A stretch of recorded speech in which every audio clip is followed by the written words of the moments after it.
Welcome to Crunching Tackles, where we break down the hardest hitting social issues in sports. On today's show, the World Cup. Team USA is restoring hope. Several of the favorites are already struggling early. And yes, Boston has literally run out of beer. My name is Chad Wiley, and with me, as always, is John Neckersov. And John, my opening question is very simple. Have we ever been more back? The answer is absolutely not. And there are so many reasons for that. One of which is yet another Crunching Tackles trophy that we're celebrating, I think, in back-to-back podcasts. Maybe like at least 2 out of the last 3 podcasts have been a Crunching Tackles trophy. But also the World Cup is here. America is thriving. All the things as always, there's always like controversial things I feel like that happen around a World Cup, and we're like, is it gonna suck? Is it gonna be terrible? The answer is always no. Once the soccer starts, it is just the greatest show on earth, and we are so excited to talk about it. I have watched to this point, not every single minute of every single game, but I have watched, I think, the majority of every single game since the tournament started. I think that will end tonight when Austria and Jordan play, but I've been keeping up pretty well. How is your tournament going as we get into things? I cannot say that I have had my eyes on every single game, but I have watched just an absolutely absurd amount of soccer Oh yeah. ever since Thursday, and I will not be stopping. I mean, we're both watching soccer as we're recording. We're watching soccer right now, Yeah, and we will literally right continue. now. And one of my initial thoughts is like one of the things about this World Cup is how much like slower the group stage seems to be going due Mhm. to the increase of teams. Like teams are only playing really once per week, like once every 7 days. And that's not normal from what I remember from previous World Cups where teams would play. It felt like every like 4 or 5 days in the past. And so that is something that also I'm just having to like kind of adjust to is like you don't see USA as frequently as you thought you would, for example. Right. I actually had not even thought about that, but it's true because the World Cup was normally like around 4 weeks, maybe a little bit, give or take, over that. This is a full 5-week tournament now that Hmm. we have. So it is definitely longer. Obviously, they're adding in a whole nother round of the playoffs at the beginning, and having the extra groups, like you said, just creates a longer rotation. So we have a lot more soccer to deal with, and therefore a lot more soccer to analyze. Obviously, we can't get to all of it today, but I think we want to give you guys kind of our highlights from a sports perspective and also from the cultural perspective that we always think is important. And I honestly just could not be more excited. Like the World Cup is, in terms of sports, like my favorite thing in the world. Like it's been that way since I was a little kid, and it's just awesome. It is right now for me the best sporting event of this World Cup has been my favorite thing I've experienced as a sports fan so far. Dish ever. Just in terms of like the quantity of my consumption. Like Yeah. obviously I've been at some very cool moments like in person, but like in terms of like excitement going in and then just a level of commitment to participation, this is very, very high for me. It's just crazy. And I feel like we have so many talking points that we want to hit. Yeah. But should we briefly hit our other sporting thoughts before we get into the soccer? Because once we go in, I feel like we will not come out. Yeah, let's be quick on the other because I mean there are other significant championships that have been going on here during the first match week of the World Cup, which is of course the NBA Finals and the Stanley Cup. Both of those championships have now concluded, and to start with basketball, the New York Knicks are the NBA champions for the first time in 53 years. So congratulations to them. I don't believe that you watched much of this NBA Finals, Couple but games here and there, yeah. yeah. Do you have any reaction to the Knicks? I just think it's super exciting for New York. I think it's a interesting story just because we did talk about this before the series actually started. We talked about the Spurs Thunder series, the Western Conference Finals, and I could be wrong, but I feel like we both kind of came away from that series, as well as a lot of people did, sort of saying like, could this be the presumptive final of the NBA? And that was just not the case at all. Wemby obviously was excellent. Um, but the Spurs just had this insane, like, to me, the story of this finals is the Spurs having a double-digit lead in literally every single game, and in 4 of them throwing it away, including a historic 29-point comeback for the Knicks in Game 4, which is the biggest in NBA Finals history. Yeah. I don't know. I know you watched a lot of this. Like, what happened in this series that got away from the Spurs so easily? This is a really funny and interesting 5-game series, because usually when a series is over in 4 or 5 games, one team like has a lot of blowouts. Like one team just kind of dominates the other. And in this case, these teams seemed so evenly matched until it was time to be clutch. And then one team completely chokes and one team elevates. The biggest, you know, point differential for one of these games was 10 points in the Knicks' first game. And then it was a 1-point game in game 2, a 4-point game in game 3, a 1-point game in game 4, and a 4-point game in game 5. So like all of these games were close and competitive late in the fourth quarter. But the difference was late in the fourth quarter, the Spurs made bad decisions, missed shots, didn't maximize their opportunities. And the Knicks, led by Jalen Brunson, proved to be one of the most resilient and clutch NBA champions that we've seen in any NBA finals. Right. And that comes down to coaching. Mike Brown is a much more experienced and well-regarded coach than Mitch Johnson, although I think Mitch Johnson is going to be a great coach in this league for a long time. It comes down to player experience. The Knicks is a group of teammates who have played together for a long time, who are veterans of this league, who have experience together. And the Spurs are a very young team. And it also just comes down to, you know, embracing the moment. And when it came down to win basketball games, the Spurs didn't, and the Knicks did. And that sounds like overly simplistic analysis, but when De'Aaron Fox is taking a contested layup when he should be just dribbling out the clock with the shot clock expired, like that's just a experience and a clutch thing that he just didn't have it this series. Right. Wemby was young. Like he missed 2 free throws late in a game. I don't think it's going to happen to Wemby in 4 or 5 years. But for now, at least, and Mitch Johnson made several coaching errors, having his team shoot 8 contested threes in the fourth quarter when the Spurs were in the bonus the whole time. And if they got any contact driving to the hoop, they would shoot free throws. Like at some point you call a timeout and you tell your team, hey, drive to the lane, try to foul Right. somebody out. You're in the bonus. Stop taking contested 3-pointers. And they didn't do that. And so, yeah, it was a very clear cut. It was a very fun and competitive series. But in all the key moments, it was very clear cut who the better team was. Right. No, I think that absolutely makes sense. And it is, I think, because of the level of talent, especially of Wemby, who really should have been the league MVP. It's easy to feel like the Knicks maybe don't have the exact same superstar power, but were the better team in actuality. And we obviously saw that on the court when it counted. Jalen Brunson scored 45 points in Game 5 to close things out, which I think I saw on ESPN that was the second most points in the game that closed out the NBA Finals behind Michael Jordan at some point, which is it's pretty impressive.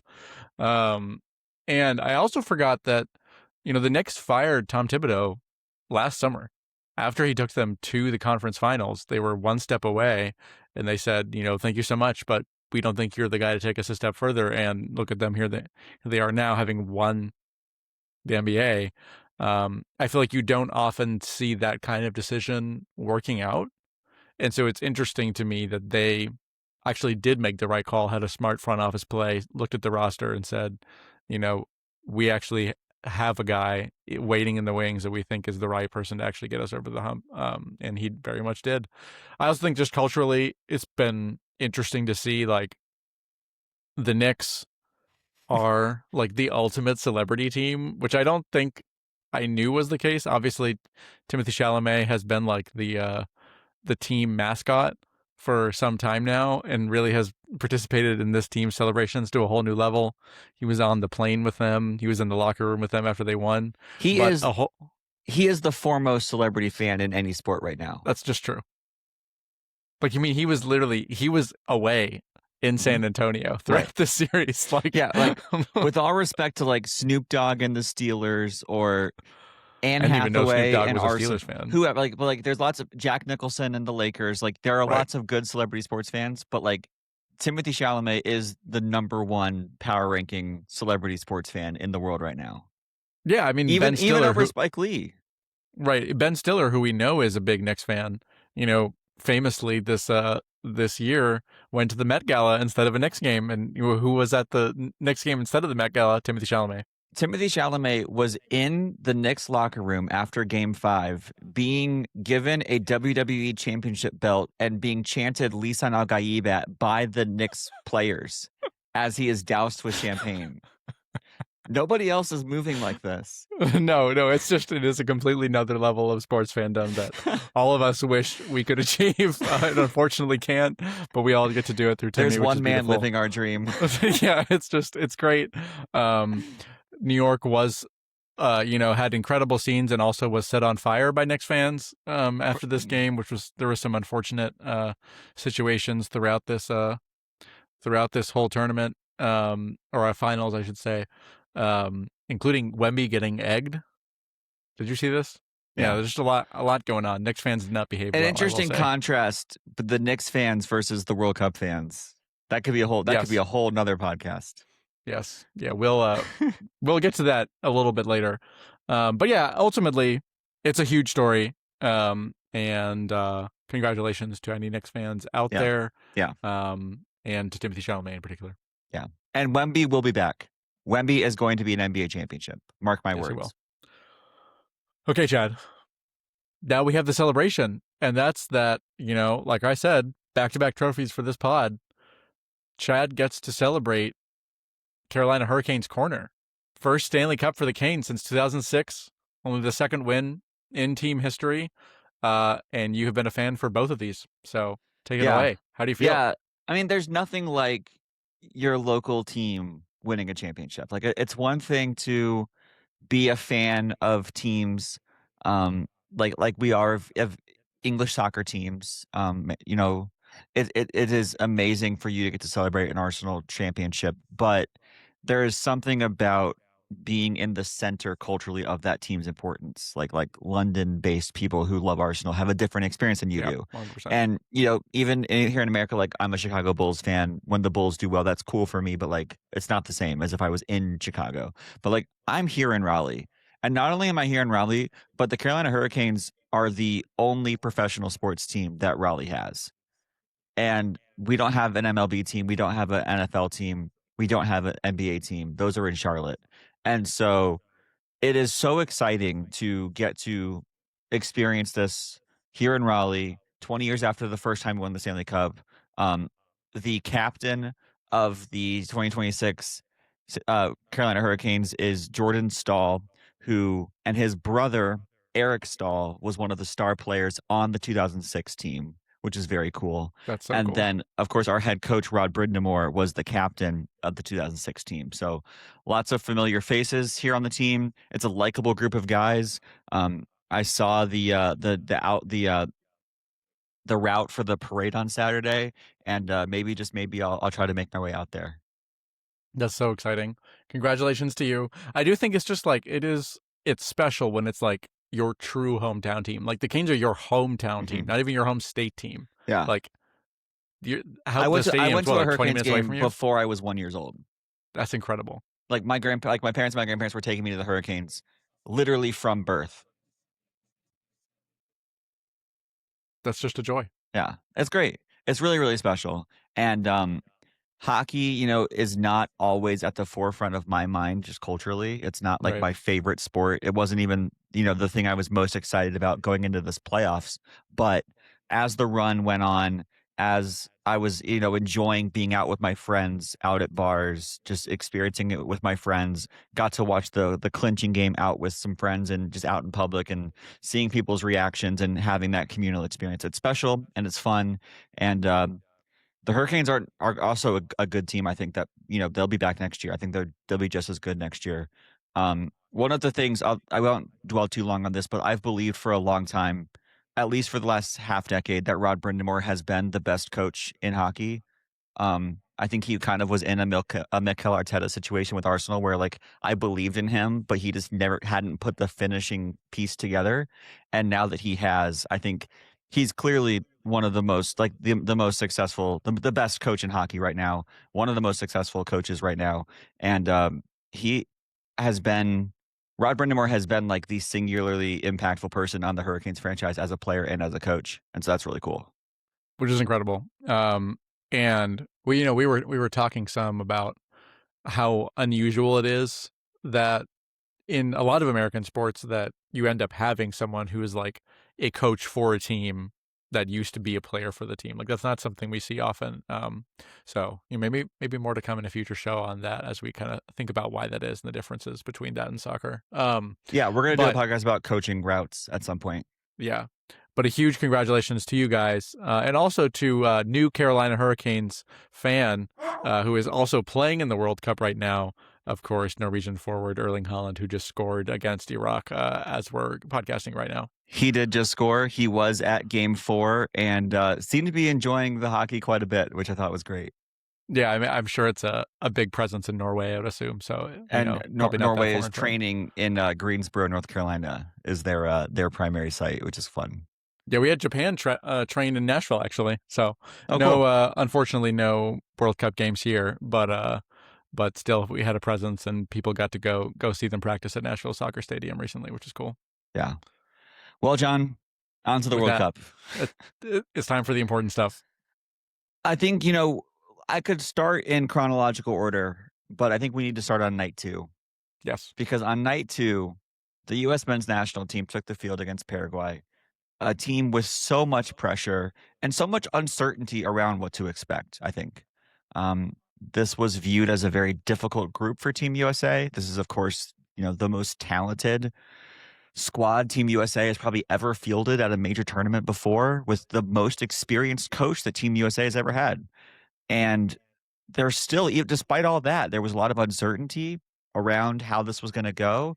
And it didn't take long for birthright citizen Florian Balogun to put all the fears to rest. And Team USA absolutely dominated Paraguay. It wasn't even close. Like we destroyed them. And I think I have so many thoughts about this game. I think one is that I certainly came into this tournament really doubting how the U.S. was going to do. I'm just going to, I'm going to own everything I said on this show up until game 1 that the U.S. played. Given the U.S.'s performances in things like the Nations League and the Gold Cup, we had some solid friendly performances against Senegal and Germany going right up into this tournament with sort of the predetermined roster that Poch was actually going to play. But I really did have my doubts. But from the minute this team started the game against Paraguay, it was clear that everything that had been happening up until that point was Pochettino testing out every single combination of this roster and basically making these players want to play for him. He just dropped people constantly. He made it very clear that you did not, even if you were a big name relatively in Europe, you did not deserve a place on the team. And literally there was a hunger in every single one of the players and also like an intelligence that every single player played with that I have never seen from a USA team, literally ever. Obviously it was not like the most difficult game of all time. But that being said, like I've never seen the US play this way in my time as a fan. And, ahead of a game against Australia, which won't be easy on Friday, I am confident for the first time ever as a USA fan that we have a team that can actually like leave a mark on this tournament.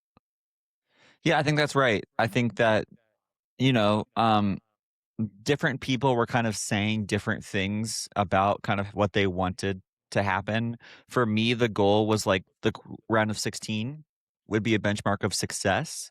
And I think now, the expectations as this team continue, if they continue to play like they have been, is that they will, not only get out of this group, but maybe win 2 or 3 knockout round games. Yep. Like it's a quarterfinals might be in play now, and that's exciting. A lot of it is contingent on Christian Pulisic's health. He picked up what seems to be a minor injury in the Paraguay game. Um, Minor as in like days and not weeks or months Right. recovery. He may not play against Australia, but hopefully he's not too hampered. Um, yeah, in between the last time that we podcasted and this World Cup, I also watched the U.S. versus the World documentary series on HBO. Kind of got an inside window into the last 4 years. I thought that show was really interesting.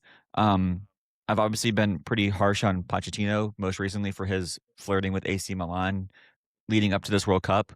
Um, Turns out that all of those fears were for nothing because Yeah. AC Milan just hired their coach, um, a different coach. But all that to say is watching the USA against Paraguay was like watching the best version of Mauricio Pochettino coaching Tottenham. Yeah. Like, not only did he create a passion, but he has, it seems like, instilled a real system. And it's not often that we look at the USA as a like ball dominant, aggressive, attacking team with confidence. And that's what that prime, 2019 Tottenham team was. And that's what this 2026 USA team is so through one game so far. Yeah, it's so impressive to me. And I think so much of what really stuck out to me in this game was Flo Balogun playing as a real number 9 in this system. Like, we've never really had, since Dempsey, someone who's really going to finish chances with clinicality. And I think Balogun, to be honest, if he's going to start like this, could elevate to a level beyond Dempsey. Obviously, Dempsey's a legend of the U.S. game. Wasn't necessarily like at the highest level in the European game, but still was very solid. Played in Europe for a while.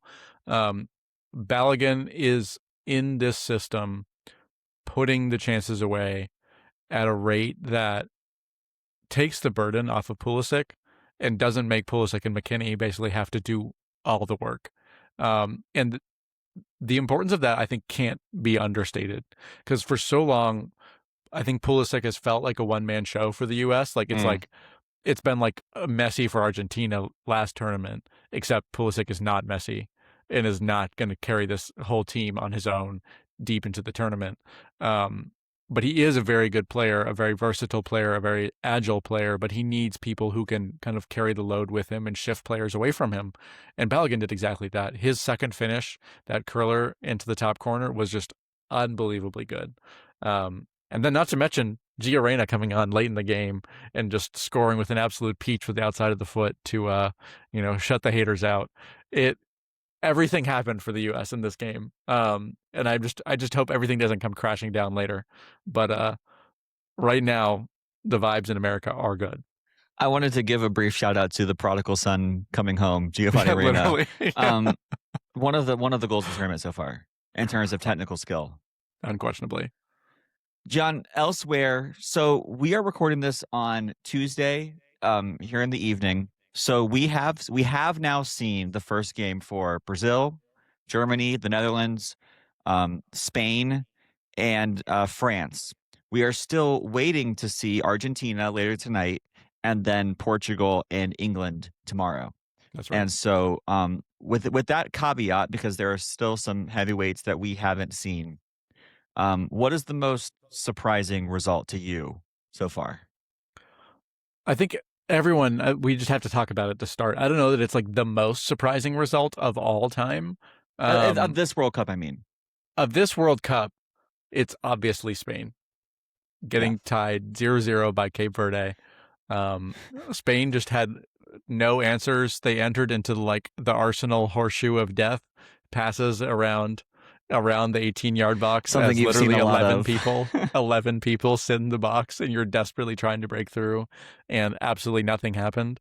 Uh, Spain's center forward for this game, Mikel Oyarzabal, literally did not have a single touch until the 30th minute, which had not happened, I believe, since 1966 was I think the stat I saw I don't think for he's any very player. good. It was astonishing. It was just an unbelievable moment. I am seeing. I think I've said this on the show, but I am seeing Spain uh, with Katie in Atlanta play Saudi Arabia this weekend, and I'm really hoping that there's going to be a fire lit under Spain after this game, and they'll give us a real show. But it was shocking. Spain's Cape Verde's 40-year-old goalkeeper went viral after this game. He pulled out save after phenomenal save against some of the best players in the world. We both picked Spain to win this tournament, and now I think we're both feeling a little iffy about that choice now that Yeah. we're getting into the tournament. Yeah. You mentioned 40-year-old Cape Verde goalie Vozinha, who said after the game that his mom was not able to attend the World Cup due to visa issues. I hope that gets resolved because her son is obviously What a guy. just having the tournament of his life. So I hope that they can get that resolved and she can come watch a game in person because you mentioned like who the breakout player of a tournament is going to be, and like you look at like the young teenagers, you don't expect the breakout player of the tournament to be a 40-year-old goalie, but so far he is. So it's incredible. I would also I know we said we're not going to live react too much, but Norway Iraq is happening right now. Erling Haaland already has 2 goals 42 minutes into the World Cup, and I would like to Yeah, say that I said he was going to be the breakout star of this tournament, and so far I feel great about that. he's just not a breakout star. That's the only issue. He's a breakout World Cup star. He is having he is having a ton of like color packages he's doing interviews galore, and he's like the entire pre-show is about him. He is not a breakout to anyone who watches this sport. Oh my goodness. So yeah, you're going to be watching a Spain team with actually a lot to prove against Saudi Arabia. That's going to be cool. That's exactly right. Game of the tournament so far. I think I have 2 contenders for this, and I think we need to talk about both of these games.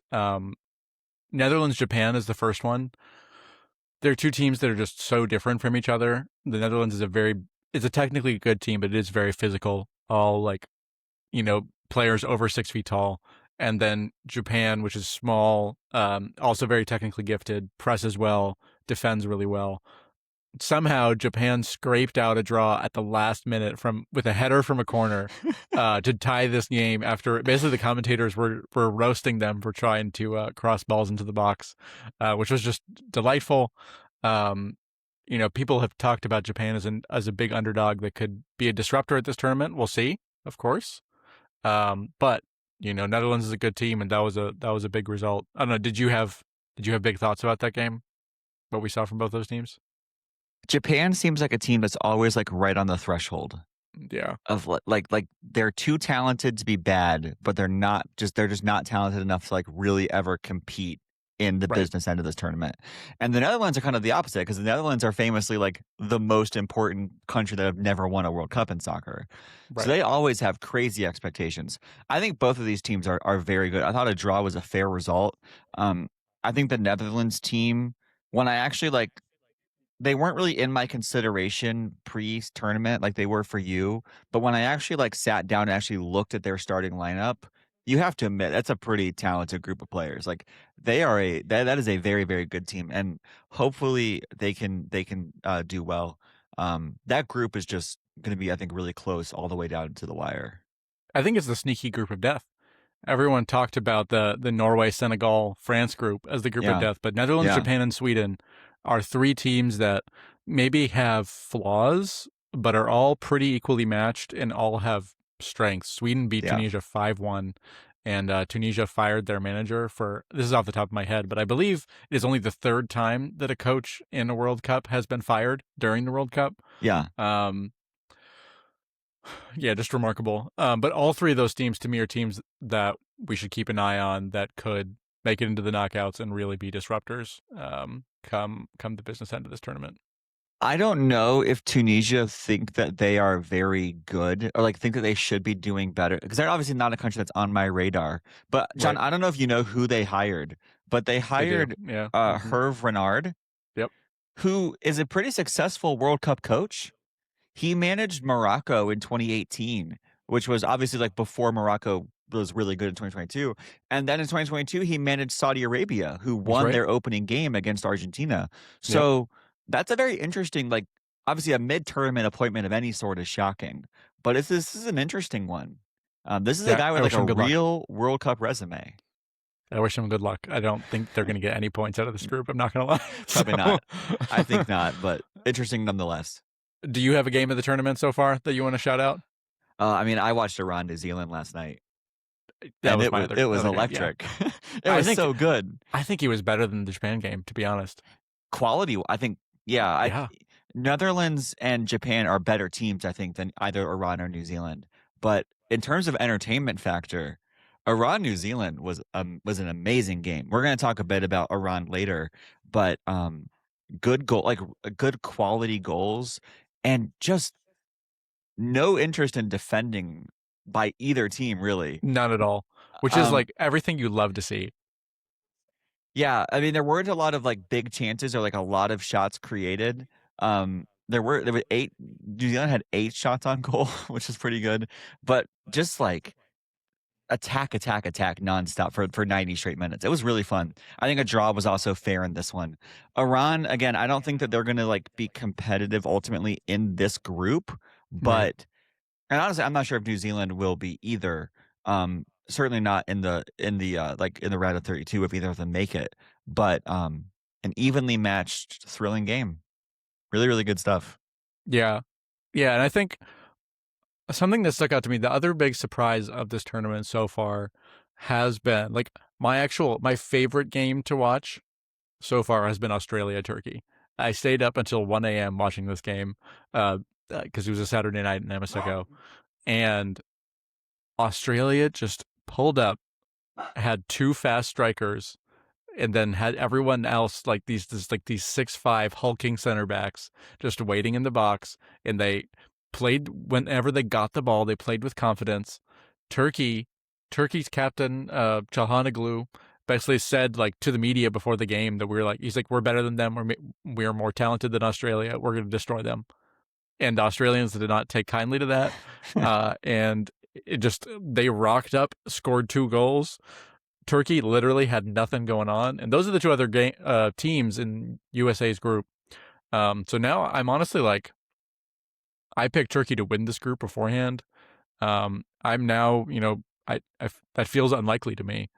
Um, and now, I feel like they're a very beatable team for the U.S. and a team that we should beat to demonstrate that we can keep going further. But that was just a really fun game. The Turkish players just seemed so frustrated, and the Australians were just having an absolutely grand time. And that's what the World Cup's all about. Yeah, yeah. John, one of the complaints about this World Cup was that with the expansion to 48 teams, you were going to see some very one-sided results as these teams that really shouldn't be in the World Cup have to go against these heavyweight teams. And, I kind of scoffed at that just for the simple fact that we have seen a 7-1 beatdown in a semifinal of a Yep, World Cup before. it's So, true. like, it really doesn't matter what your FIFA ranking is. We've seen very, very good teams get pummeled on any given night. But we did actually see a 7-1 result so far. Interestingly, Germany were on the 7 side in both of the games I'm talking about. And they did beat Curacao 7-1. But this is also one of those games where Curaçao's 1 might be just as important to their team as Germany's 7 was to them. Yeah, it's so fun. Curacao making their World Cup debut. They, I believe, scored the equalizer at Yeah. 1-1, Hmm. which is like, just a huge emotional moment. And they're like, can they keep up? And then Germany just absolutely, beat the doors off of them as the game continued. But Yeah. for that moment, and literally for the rest of the game, like the Curacao fans were partying like there was no tomorrow. And you love to see that. Like that's what the World Cup is literally all about. In hindsight, So Curaçao's home like blue kit she might have been on my jersey of top 5 jerseys kit. That's Yeah, I mean, even beautiful. their blue kit was good, and Yeah. their cream one we haven't even seen yet, which is Yeah. my like, you know, one of Right. I think my top 2 kits of the Yeah. whole thing. But I loved the blue one. I Yeah, thought it it's was so really good. good. They're a delightful team. I mean, we'll get to fans in general in a little bit because fans have just been a tremendous part of this entire tournament in literally every way. Like the joy of having fans from basically every country in the world show up is just there's nothing like it in world sports. I love it so much. Everyone's having a rocking time. Should we talk briefly about France, the other kind of big team that's played before we move to more off the field stuff? Yeah, I think France significantly more comfortable than Brazil, who 1-1 drew with Right. Morocco, or even Spain, who obviously we talked about, who 0-0 drew. Um, France, I thought. today. They played at 3 o'clock. So like we're podcasting like 2 hours after that match finished. Um, very nervy first half. Their team, you have been kind of highlighting the fact that their team seems very unbalanced, particularly in the midfield, which I think is true, and I think it's a fair point. I think what France did well in the second half when they ended up winning 3-1 over Senegal. And I think that France bring a kind of old school style um, to football that to me is very reminiscent of Gareth Bale's time at Tottenham or some of the old Manchester United teams where they're doing everything horizontally on the wings rather than vertically through the midfield. And a lot of like quote unquote modern football, like Barcelona football, Manchester City football is just passing through the middle of the field with great midfielders who can control and move the ball. And, to me, like come some of the old school football I've seen highlights of, or like, prime Gareth Bale, like I mentioned, like they have amazing fullbacks and they have amazing wingers. And they do all of their advancing down the sides of the field and then move the ball into the middle. And that's what France is doing when they're good.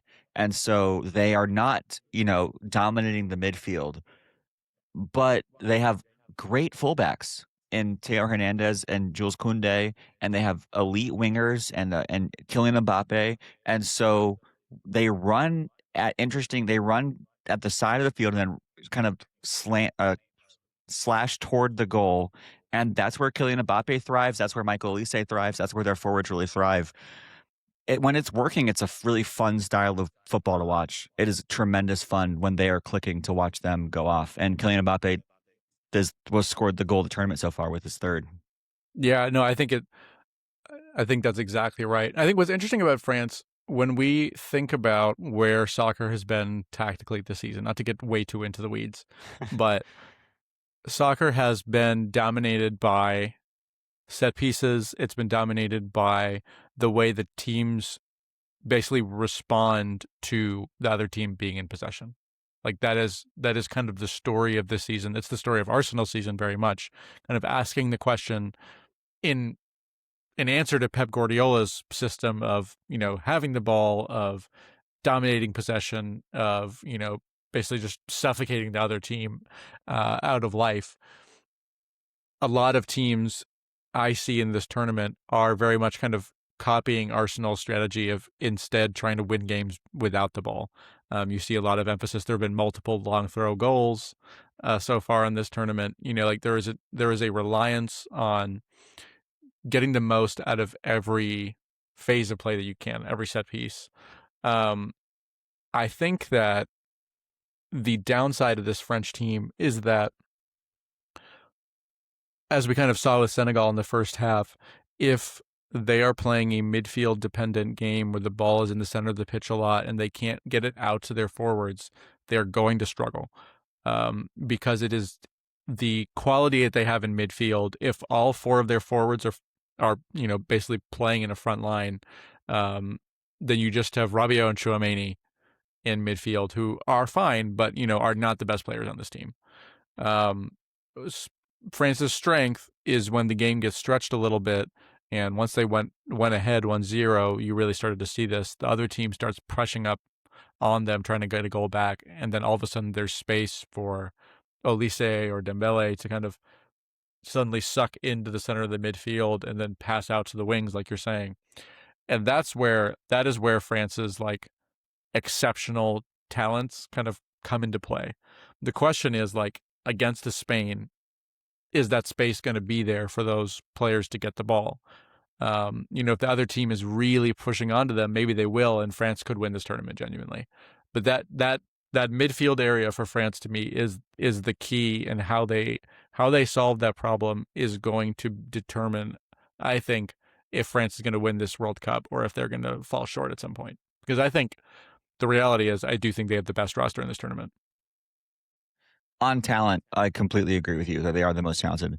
Obviously, they are having to deal with, like, I think Didier Deschamps is still trying to figure out some significant changes. Like, last time out, Olivier Giroud was a striker. He doesn't have a striker now. Antoine Griezmann played a very specific role in 2022 that he's looking for somebody to fill. Like Right. Michael Olise or Ryan Cherky were not prominent players in 2022. I don't even know if Ryan Cherky was part of the team. No, he was definitely not. I don't think Elise was either. Elise might not have been either.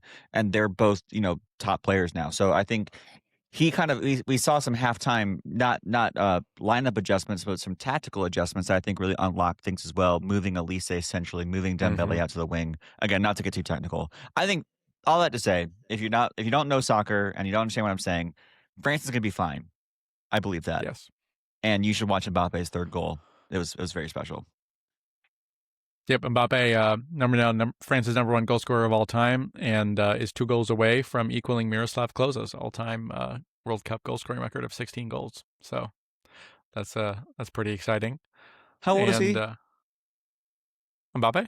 Yeah, 27, I think. 27. So he's another World Cup in there. He's going to be 27. So he's going to end the World Cup as the number one goal scorer of all time with probably like 2 World Cups left. At Most least likely. one more, yeah. At least one more, probably 2 more. I don't know that record's ever getting broken, to be honest. That's crazy. I wish. Haaland has 2 goals in his first ever World Cup game, so that's true. And it's only halftime. But the thing is, Mbappe is on a team that's going to go to the final every time. Yeah, or semifinal every time. That's true. Which obviously Haaland doesn't have that luxury. Yeah. Okay, we promised people short pods during the World Cup, and we have a lot to get to, so maybe we should move on to off the field things. Yeah. Do you want to do some fun stuff or do you want to do some serious stuff? I think we do fun first and then finish with the serious. Okay. I mentioned in the intro that Boston had sold out of beer. And real story. Which is a true story that has happened. One of the just joys of the World Cup, and this has been a joy that Meg and I talked about a lot over the last week, is just seeing cultures experience each other in new and exciting ways. And there's just been a lot of fun, a lot of really, really fun fan interactions, fans invading cities, also fans experiencing American culture, but also Americans experiencing world culture. And at its best, that's what the World Cup does, right? It's a hopeful thing for global humanity. It brings a lot of joy. I've seen fans doing like jersey swaps outside of stadiums, just all sorts of just tremendous stuff. And there have been a few, I think, particularly viral fan moments that we wanted to take a brief moment and talk about. Coming up first, John, do you want to introduce Norway is playing right now. Would you like to talk briefly about Norway? Yes, absolutely. There have been so many just like funny things that happen when cultures mix. And we're not going to get to all of them, and get to all the clips in this brief pod. But one that I really loved, like Chad said, Norway is also in Boston. And there was a moment, I think it was today, of Norwegian fans rowing themselves up an escalator in a Viking ship, which is really special to me. And that's everything you love to see from sports fans.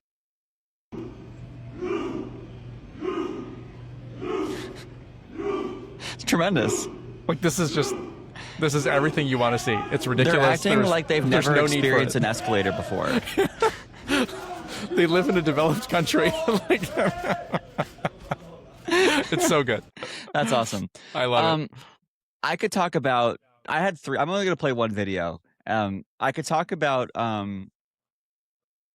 that Scotland were the nation in Boston who drank all the beer. They also broke the World Cup decibel record while singing. On both counts. Huh? Is it predictable on both counts? While singing the Crunching Tackles ranked number 1 national anthem in the world, which is Flower of Scotland, they broke not just this World Cup, but any World Cup sound record, which was great. Scotland, they also just completely took over Fenway Park for a baseball game. There are some amazing clips of that. I love Japan. Japan, of course, one of their customs is to walk around and clean the stadium after a game. And so they had these gigantic blue trash bags and they all walked around afterward. That's just an amazing piece of culture. But there is one piece of audio that has been completely stuck in my head for days now, and I can't get it out. And so I would like to show you all the fans of the Netherlands in Dallas, Texas.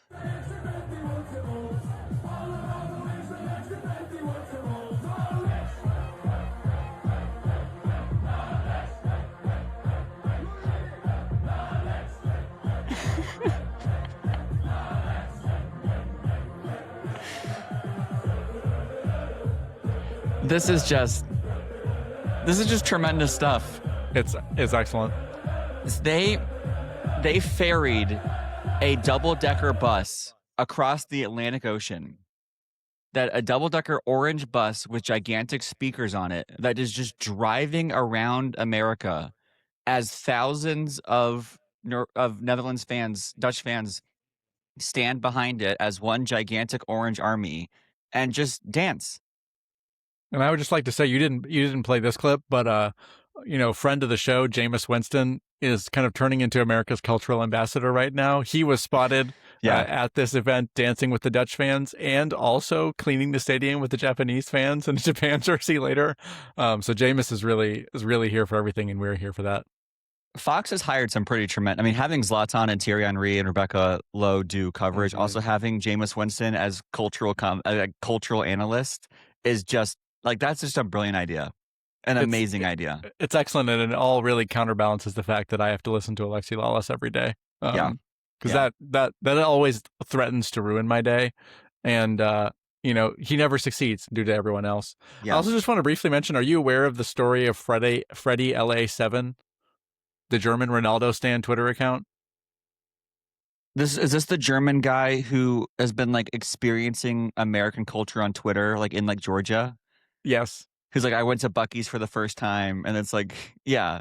So you're aware of this? Yes, so I think so. This has reached the point now. This is not super important, but this has reached the point now where like this guy who has an anonymous Twitter is so famous that he is like literally getting like individual tours to things like, like the Houston like Space Center thing. He's gone to like multiple NFL stadium like facilities with his friends and gotten guided tours.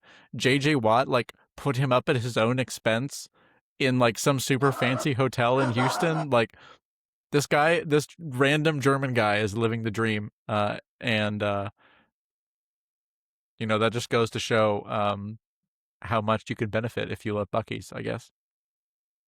I think that's awesome. I have seen bits of his stuff on Twitter.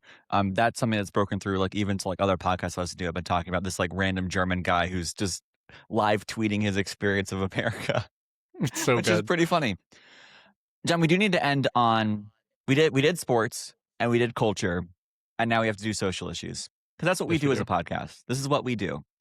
And so to take a serious note here at the end, there are kind of three main buckets that we want to talk about. First is an on the field thing, and then we want to talk about some travel issues, and then we want to talk about particularly single in on the issue around Iran. First off, John, hydration breaks. Now, hydration breaks are not new to the sport of football. They have been used periodically as needed in extremely hot games across the Premier League or other tournaments, but never before have they been mandatory, and never before have they been overlaid with commercial breaks. This is something that has caught the attention of former Liverpool manager Jurgen Klopp, current Liverpool and Dutch player Virgil van Dijk, as well as, of course, you and I. Hydration breaks, when I have seen them before, are short, and usually the coverage just stays with the game, and the announcers will just fill time for, a minute or two, talk about what they've seen so far. But this is quite literally the first time that a soccer game has ever been interrupted by commercial during a half of football. And it's bad. It's the worst. I am literally filled with rage every time a cooling break happens. Because let me tell you what, Chad. These cooling breaks are happening in closed, air-conditioned stadiums. I wanted to speak about this. We don't need cooling breaks. It's a lie. FIFA is lying to us. Well, the simplest solution to this is to have a temperature threshold that triggers a hydration break, yes. Right? Because if you are playing outdoors in Miami, I understand it. Sure, which is how this used to be. Right. If you are playing indoors in Atlanta or in Dallas, you should not be taking a hydration break. We're taking a hydration break for ads. It's that simple. And that's why Telemundo, the Spanish language coverage, every time that there's a hydration break, tells its fans, we're not cutting to ads because we care about you and aren't trying to turn this into a quarter-based sport. Now, American fans may think to yourself, okay, why does this matter? All our other sports are played in quarters, so why shouldn't soccer as well? Here's basically the reason for it, ultimately. Turning the game into quarters is anti-soccer. The game has been played this way, like Lars Sivert said on social media recently. The game has been played since its founding in halves, and there's a reason for that. Other sports are very play-based. They're very structured. Football in particular, is very stop and start, and it constantly, every single play is basically prearranged with a little bit of organic things happening throughout. Soccer is built on momentum. It's built on, game state shifting from place to place, and you being able to score a goal and then all of a sudden suddenly score another one, and then maybe even suddenly score another one or let one in right away. Like, putting pressure on a team really matters. And so that's the reason why everyone loves set pieces and slowing the game down right now, is because it actually gives you more control of what's going on, because you stop the other team from developing rhythm.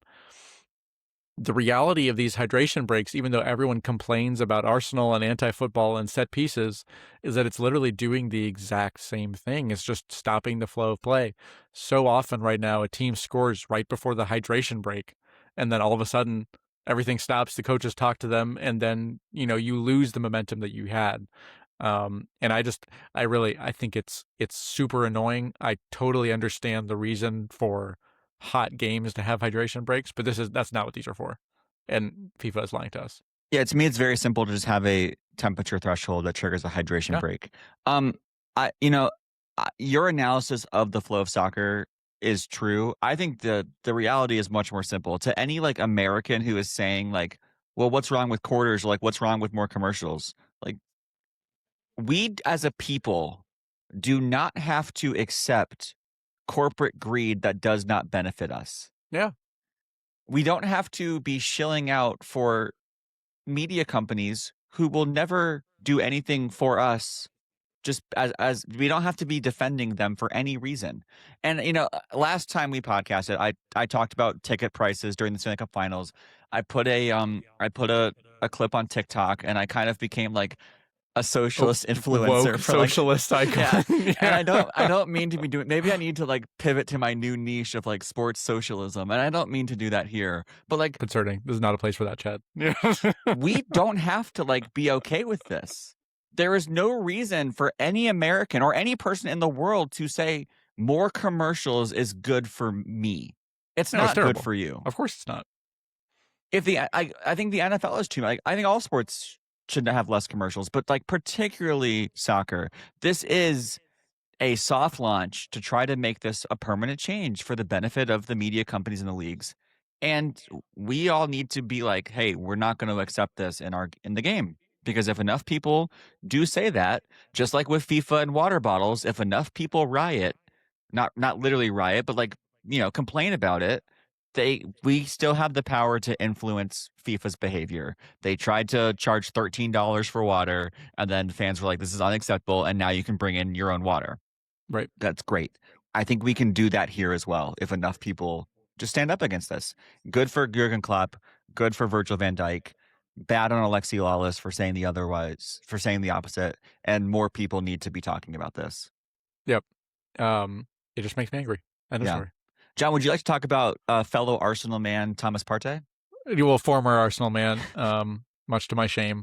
I didn't mean to group you along with Thomas Partey. Yeah, that was tough. So Thomas Partey was, up until last summer, was an Arsenal player. There was an investigation going around an unnamed Premier League player up until last summer. And eventually charges were actually brought against him. It turned out to be Thomas Partey.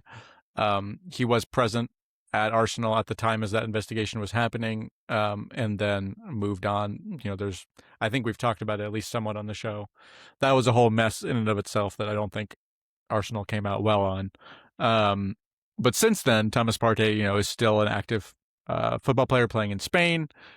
He plays for the Ghanan Ghanaian national team as well, and has pleaded not guilty to all charges of rape and assault since they were brought against him. There are multiple counts that he has been charged with. But as of right now, that case is still ongoing and has not been resolved in any way. Um, so as a result, he is still part of the Ghanaian national team. Um, and the U.S. has let him into the country, but Canada exercised their kind of, their discretion in their immigration rules to basically say, if you're charged with a crime, we don't have to let you in. So they blocked him. So Thomas Partey will miss Ghana's first game. I believe it is on Wednesday, which is just a significant element. He is in the U.S. currently, interacted with children this weekend at an event in Rhode Island, which just seems like not a great look. It is, good for Canada ultimately. Obviously, it is like many of the circumstances we've talked about, an ongoing legal situation that we don't have all the facts on what actually happened, and hopefully the justice system will actually work its way through in the UK or wherever else if he has been charged anywhere else. But yeah, just the usual ugly domestic abuse situations, and I guess kind of odd that we let him in, but Yeah. in the US, but I was going to say, maybe the first time in the Trump administration that Canada has rejected somebody that America let in. yeah, um, just a little odd. it does only impact one of Ghana's games because Right. their other two games are in the States. So he will just not be eligible to play this one game. The Ghanaian Football Federation appealed this to Canada, and literally just a few minutes ago, they lost that appeal. Right. So yeah, he's not going to play this game. I And would say that's, good for them. yeah, he shouldn't be playing any games. So Yep. That's just true. yeah. Speaking of people not being allowed into countries, one of these stories that came out before the World Cup was the issue of a Somalian referee, Omar Artan, who was barred by the United States. He was one of the FIFA referees who was going to be officiating this World Cup, and the U.S. government prohibited him from entering the country. The government said that he has an association with terrorist organization members. Uh, Hard to verify that, but that's what the administration is saying. And so it's obviously unfortunate. Just like for these players, it's also, the pinnacle of their achievement for referees to be able to officiate the World Cup. FIFA has offered him kind of a token alternative, which is to do like the UEFA Super Cup, which I guess Mm-hmm. is like between the Champions League and the Europa League winners. Which interestingly is he'll be officiating PSG and Aston Villa sometime later this summer. Which is just crazy those two teams are playing each other. But yeah, regardless, not a huge, nothing I can provide any particular insight to. It is obviously, I'm sure disappointing for him. And I have no knowledge whatsoever what specifically was flagged by the U.S. government. Right. Yeah, I read into it a little bit because the government hasn't been necessarily forthcoming on what the details of what exactly happened were. But per a variety of government sources quoted in The Athletic and the New York Times, ESPN, that I could find, first of all, Somalia is on the U.S. travel ban list. So in general, whatever your views on immigration, in general, official government policy is that people from Somalia are not allowed to visit the U.S. right now, so they would have been making an exception for him, which they were doing for countries with travel bans. The allegations the government basically leveled were that he, right before coming to the States, had conversations with members of suspected terrorist organizations on his phone, that they, reviewed the phone and saw things there. Again, like Chad said, we can't corroborate the truth of that, right? But obviously, if that's true, then I think it's a justified decision, and if it's not, then it's probably not a justified decision. So Yeah. it's difficult. It's not something that I want to come down on too hard without more information. But I just don't know if we're going to get more information. It's the tricky part. Yeah. Um, there's a real balance here between FIFA vetting the necessary personnel Obviously, their referees. Every nation, Right. has their players and coaches, and you know sometimes like Gianni Infantino has talked about, but like this is an instance in which the USA has the prerogative to deny it. Um, the USA has allowed, interestingly, the Iranian players and some members of the Iranian coaching staff to travel to America for their games, although their training site is not located in America. Several members of the Iranian coaching staff and the Iranian federation president were not allowed to come to the United States and had to remain in Mexico during their first game against New Zealand. Um, but Iran have become, I think, the cultural and political and social story of the tournament so far. Very much so. Their game, not only was it one of the best games of the tournament, but it was incredibly politically charged with dual kind of many Iranians kind of protesting either outside or inside the stadium the current Iranian regime. Others are there showing support for Iran in its current construction. Kind of even the two different symbols of the Iranian flag have become of the previous and the current Iranian flags have become part of these demonstrations.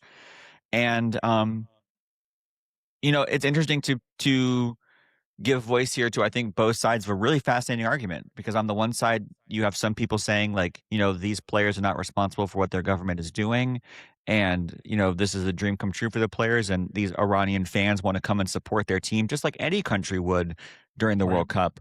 But on the other side you have Iranian people living in America who are saying that these players are a propaganda machine of a brutal regime that recently murdered 40,000 of their fellow Iranians in the streets of Iran, and that these players are puppets and that they are propaganda vessels.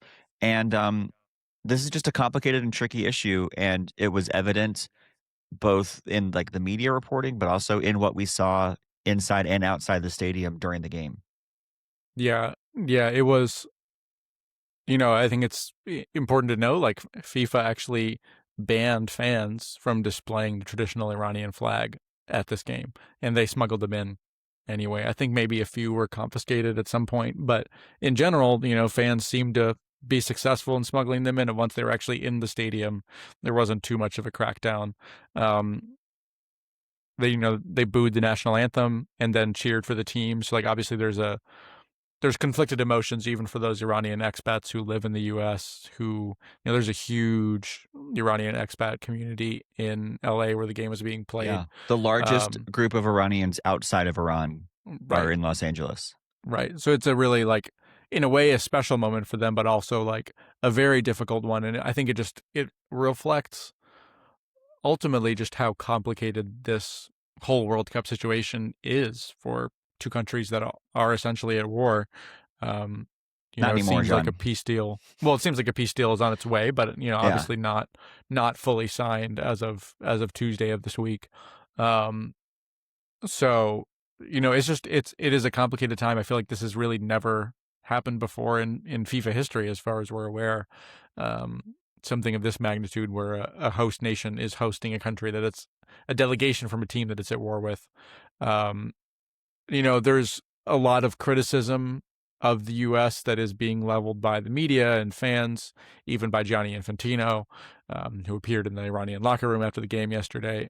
I think some of that is justified, um, just in the fact that, like, they've made the decision to let them play, and obviously, they've even gone that far, but do seem to be, like, intentionally at times, changing things back and forth, making things difficult for the team.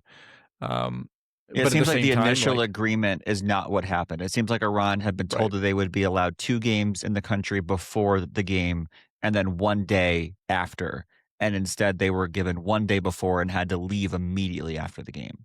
right, which is just difficult, but at the same time, like, the countries are at war. There are genuine security risks, especially when, actual leadership of the team, who are tied to the team may also be involved in government affairs. They may be, spying on things. Like, all of those are genuine, real things that a government does have to think about and worry about. And so from the administration's perspective, like, you know, I do also understand that like there's more at play than just, having a soccer tournament go smoothly. I think the fact that Iran is here at all, honestly, surprised us both. Yeah. Like I really am surprised that we even got here. So to me, like given the situation, I think that we are close to the best case scenario for all the factors and people that are involved and the very stubborn wills that are involved in different ways. But that being said, it's not ideal for anyone. It's not ideal for the expats, who Hmm. do see this team as a sign of oppression. Um, as well. There was a weird moment where Mohamed Mahebi, who scored the equalizer for Iran at 2-2, seemed to shoot into the crowd with air guns, which is like sometimes a thing that players seem to kind of do, but like it was a weird moment given the circumstances. Like I wasn't sure. I don't know what you thought about that.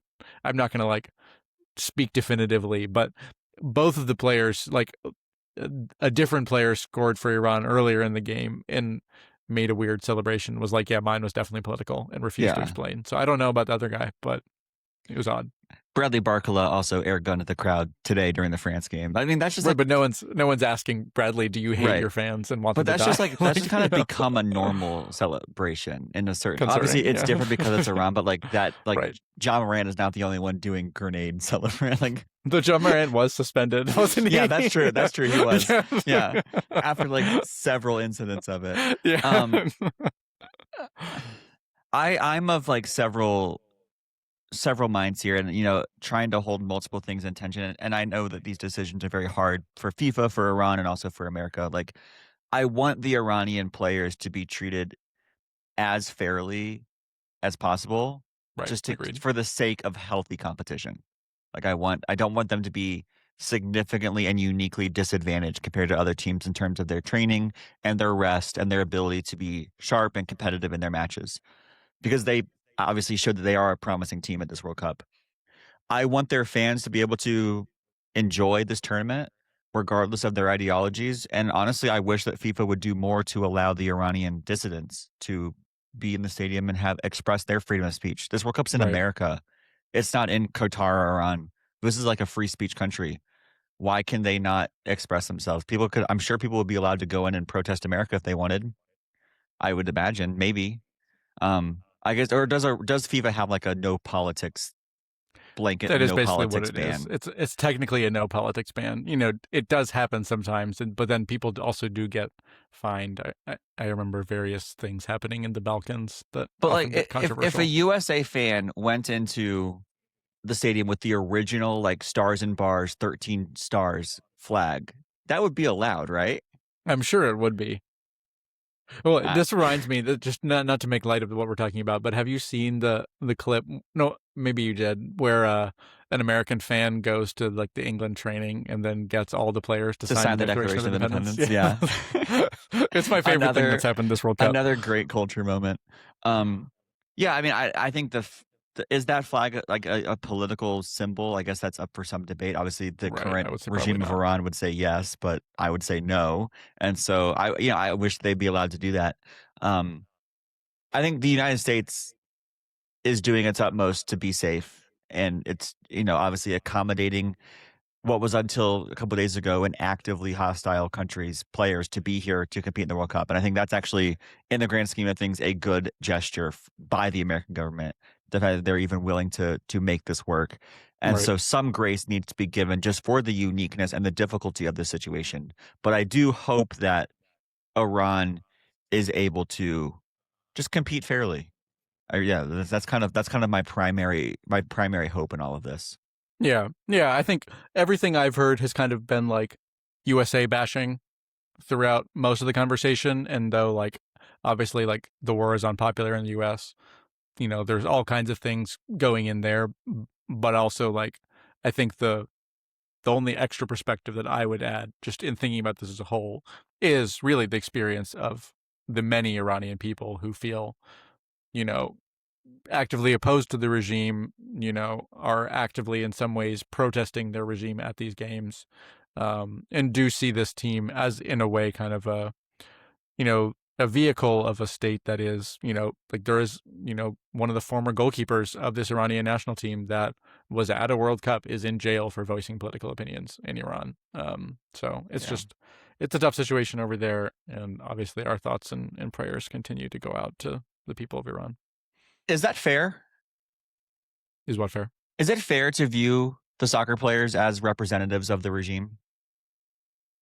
I think it depends on, I think the state views them as representatives of the regime, in any dictatorship. Like, that doesn't, in my mind, that doesn't mean that you, in your heart, represent.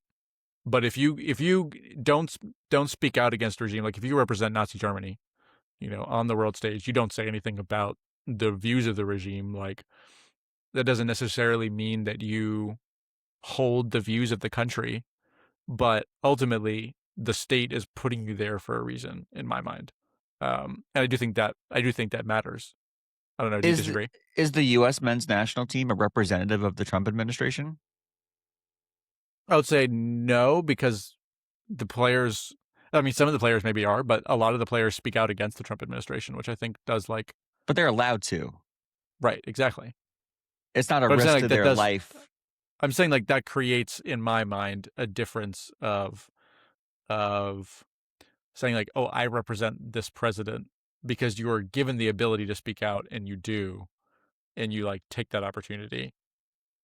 Yeah, I guess just like I see what you're saying, but because these Iranian players, like let's hypothetically, maybe they are at home very pro regime. I don't know, but yeah, I don't like know. if the consequences of speaking out is jail, Right. possibly death, certainly not being kicked off the team and not being able to fulfill your individual and professional dream of playing at a World Cup. I don't know. Is it fair to expect or require them to speak out against the regime in order to not be viewed as a puppet of that regime?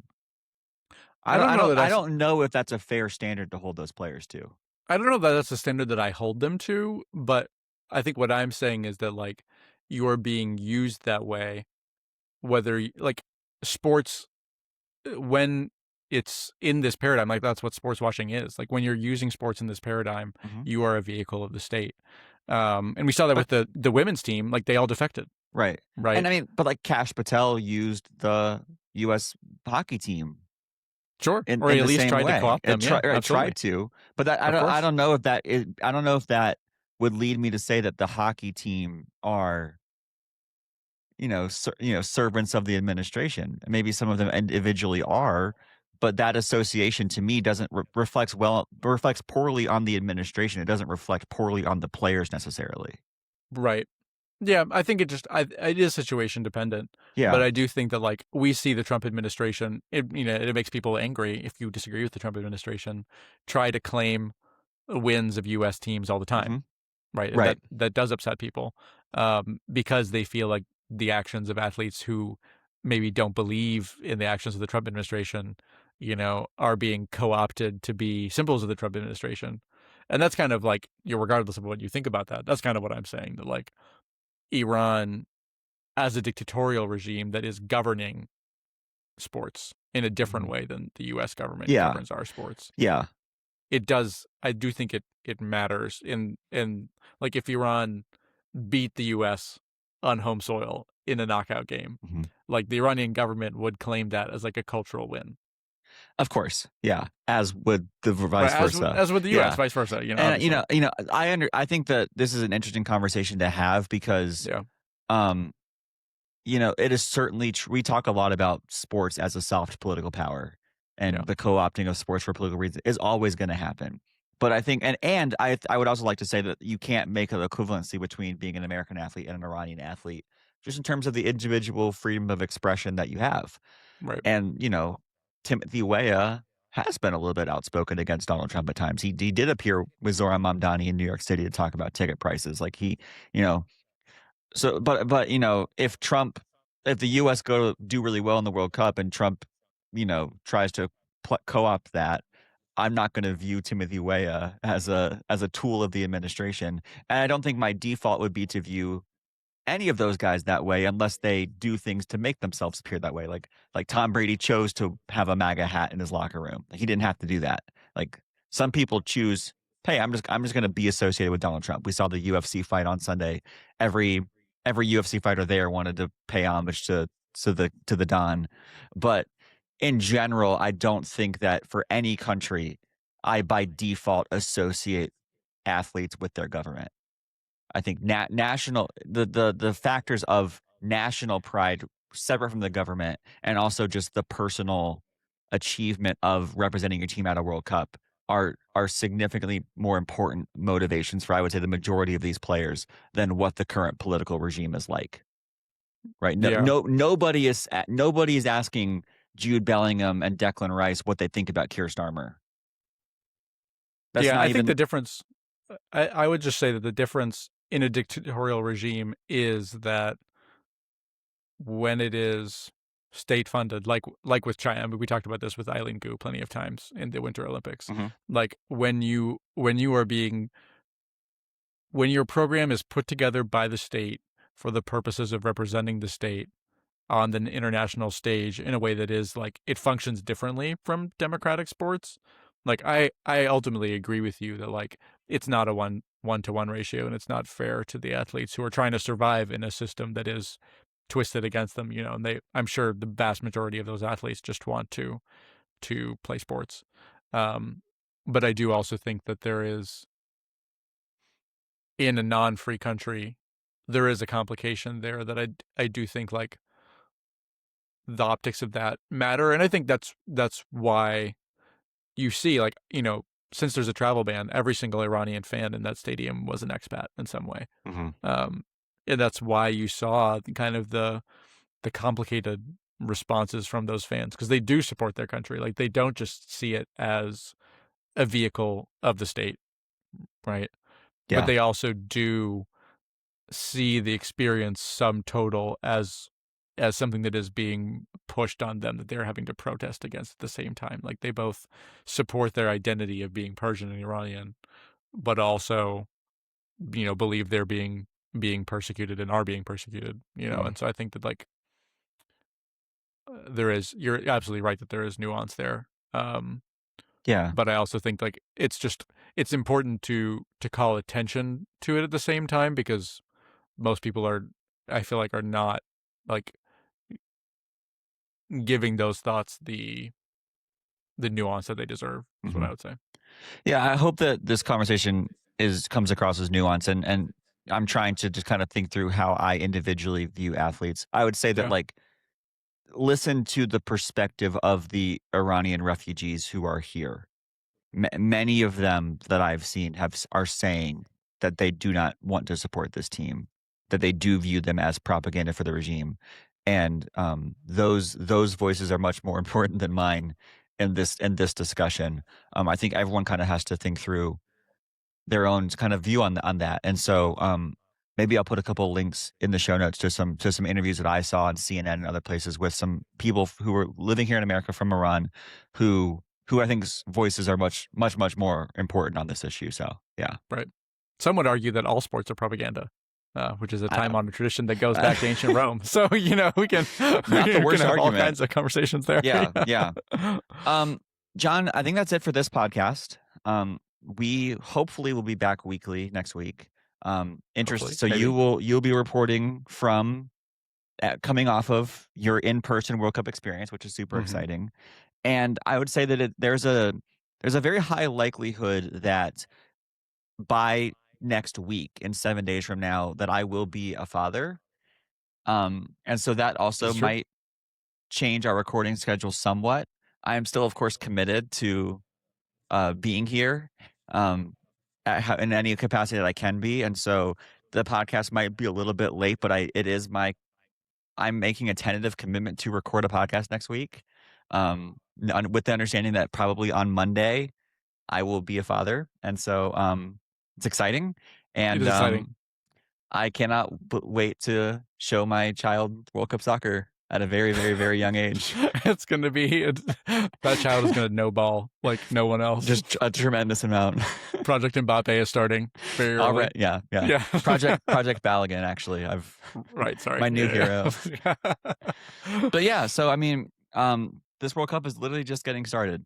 It's only match week 1, and so there's a lot more to come, and we're gonna be here to cover it all in the midst of travel and life changes. Our commitment to this project has frankly never been stronger than it is right now. That's very true. Make sure to follow along on our Crunching Tackles Instagram because I will be live posting throughout our World Cup adventures, and it's going to be a lot of fun. I can't So wait to hope tune to see into you guys that. there. Yeah. Anything else, John, before we get out of here? No, I think that's all. Happy World Cup watching. If you guys have questions, if you have thoughts, we want to hear them. Send them our way. Lots of people are texting me, as I'm sure they're texting you. Send all the questions, and Yeah. we're going to rock. We're about to go off this call and watch Argentina play their opening game. And That's then right. in terms of what's coming up, everyone needs to make sure to be tuned in at 3 p.m. on Friday afternoon for Eastern time for USA Australia as the USA continue to hope to impress. And It's going to be a we'll be here. battle. I'm Yeah, worried. it's going to be a battle, but we're going to be here to talk about it. And so until next time, we hope that you all continue to be well and be safe, and we'll talk to you later. All right. Cheers, guys.